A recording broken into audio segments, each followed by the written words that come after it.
Okay, so question number 4 पे आते हैं। 4 पे देखो, ये एग्जैक्टली सेम है, एकदम एग्जैक्ट सेम है अपने क्वेश्चन नंबर 1 की तरह। Exact same concept, same logics, same control variance, uncontrol variance की बात कर रहा है, एग्जैक्टली सेम है, नो डिफरेंस। तो ये आप खुद से कर लेना, ठीक है। 5 पे आते हैं। 5 कह रहा है Krishna is a CFO of millets.com, an internet company that enables customer to order for delivery of different millets by accessing its website. ठीक है। Krishna is concerned with the efficiency and effectiveness of the financial function. He collects the following information for 3 financial activities. ठीक है। Rate per unit of the cost driver, ठीक है। ये सब values जो है पर यूनिट है, क्वेश्चन कह रहा है, ठीक है। कह रहा है रिसीवेबल्स जो है वो 6.39 पर यूनिट है बजट के हिसाब से, लेकिन एक्चुअल के हिसाब से 7.5 यूनिट्स है, ठीक है। ये यूनिट लेवल पे काउंट होती है। पेबल जो है बैच लेवल पे बता रहा है 29 रुपये बजट के हिसाब से, 28 रुपये एक्चुअल के हिसाब से। ट्रैवल एक्सपेंस ये भी बैच लेवल पे बता रहा है कि एक बैच पे 76 रुपीज़ बजट पे और 74 रुपीज़ एक्चुअल पे। The output measure is the number of delivery which is same as the number of remittance. कह रहा है number of delivery is same as number of remittance, ठीक है। number of delivery is same as number of remittance. Following information दी हुई है, ठीक है। दे रखा है number of delivery, यानी एक डिलीवरी पे 6.39 है, तो नंबर ऑफ़ डिलीवरी ये रहा, और एक्चुअली का भी नंबर ऑफ़ डिलीवरी ये रहा, और एक डिलीवरी पे इतना रुपीज़ है। बैच साइज़ दिया हुआ है 5, 4.468, और ट्रैवल एक्सपेंस का बैच साइज़ दिया हुआ है 500 और 5.501। ये जो बैच साइज़ है आई अज्यूम कि ये पेबल का बैच साइज़ है। 2 बैचेस है, यहाँ पे ट्रैवल एक्सपेंस का साफ लिख दिया, इसका नहीं लिखा, तो आई विल अज्यूम कि ये इसका बैच है।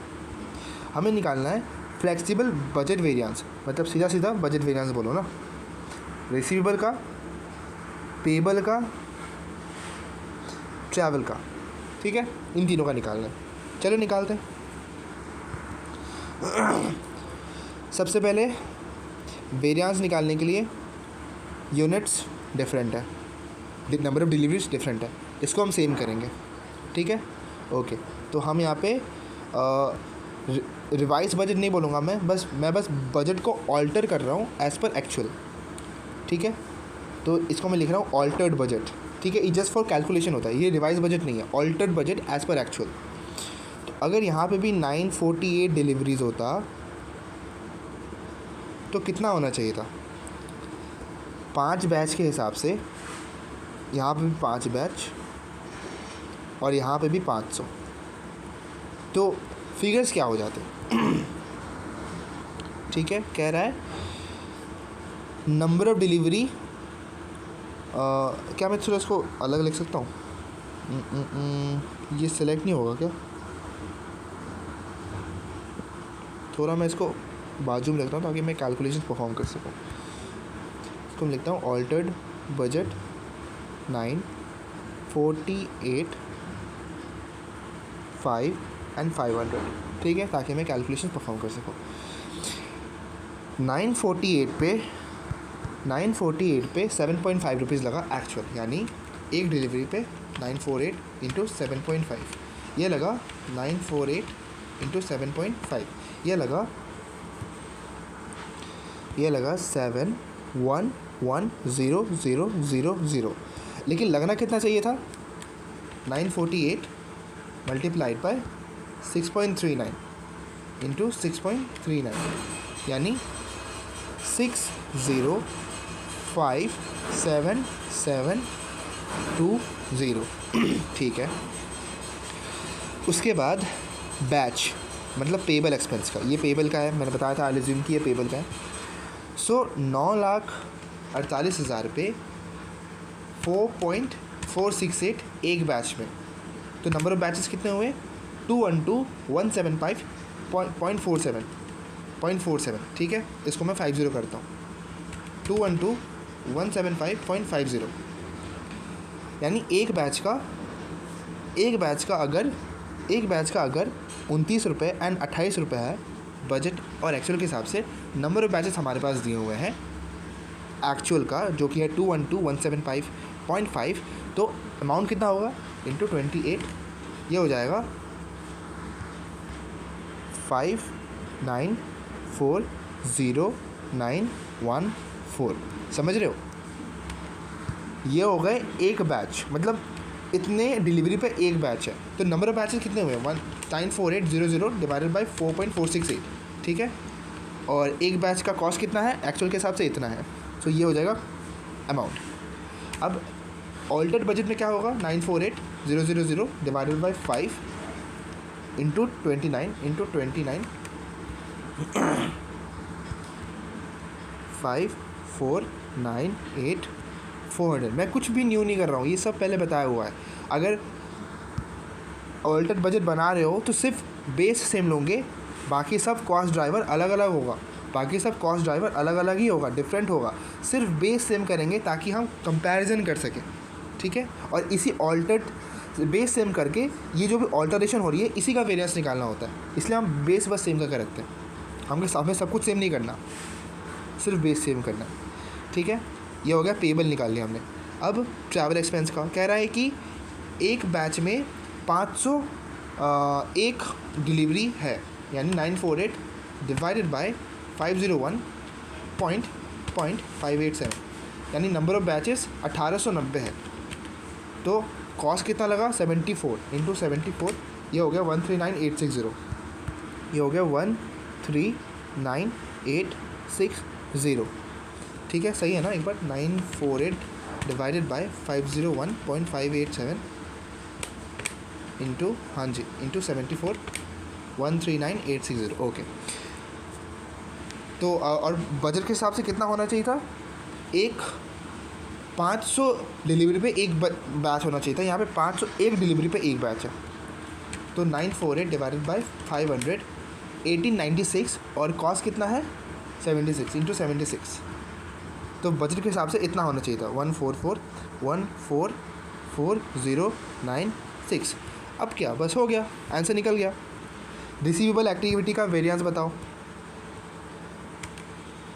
इतना होना चाहिए था, इतना हुआ, तो 605,7720 माइनस 711,00, ये हो गया 1052,280। अब ये एडवर्स या फेवरेबल है, ये इतना होना चाहिए था, इतना हुआ, ज़्यादा हुआ, तो दिस इज एडवर्स।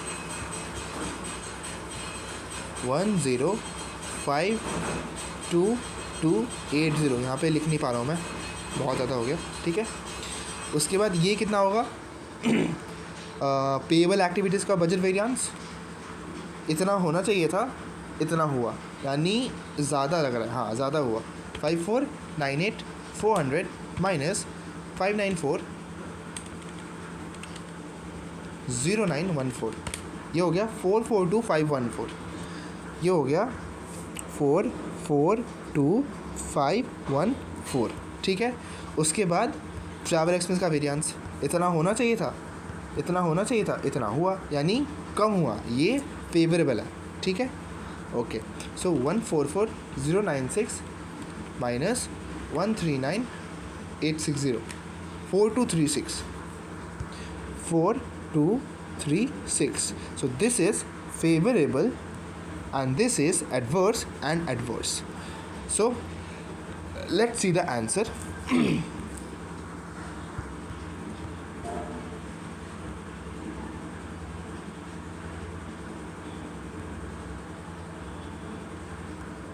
ये रहा 1052,280, ये हो गया एडवर्स, ठीक है। देन 442,500 एडवर्स, देन 4236 फेवरेबल, ठीक है।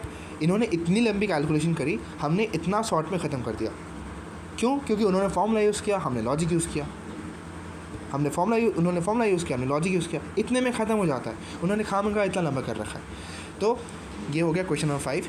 फिर से बता रहा हूँ, मैंने कोई भी नया चीज़ नहीं बताई, मैंने इलस्ट्रेशन 1 में ही सब समझा दिया था, कुछ कंसिस्टेंसीज सेट कर दी थी, उसी कंसिस्टेंसीज को मैं अब तक फॉलो करते हुए चल रहा हूँ। प्लस मैंने इलस्ट्रेशन 1 से अभी तक एक भी फॉर्मूला यूज़ नहीं किया, all I have gone by logic, ठीक है। लॉजिक से करोगे चीज़ें याद रहेगी, लॉजिक से नहीं करोगे फॉर्मूला 15-16 कम से कम रटने पड़ जाएंगे। अभी तक तो कम से कम 15-16 वेरिएंस तो हम लोगों ने कर ही लिया, टाइप्स ऑफ वेरिएंस, अलग अलग टाइप्स ऑफ वेरिएंस कम से कम 15-16 कर लिया। आपको 15-16 रटने पड़ेंगे, वही formulas A Q B Q multiplied by S Q, यही फार्मूलाज रटने पड़ेंगे, जो कि बिल्कुल भी इंट्रिगिंग नहीं है। आपको रटने में इतनी बोरियत फील होगी, आपको कुछ भी याद नहीं रहेगा, एग्ज़ाम में सब भूल जाओगे unless you have gone by logic and you have made your self clear.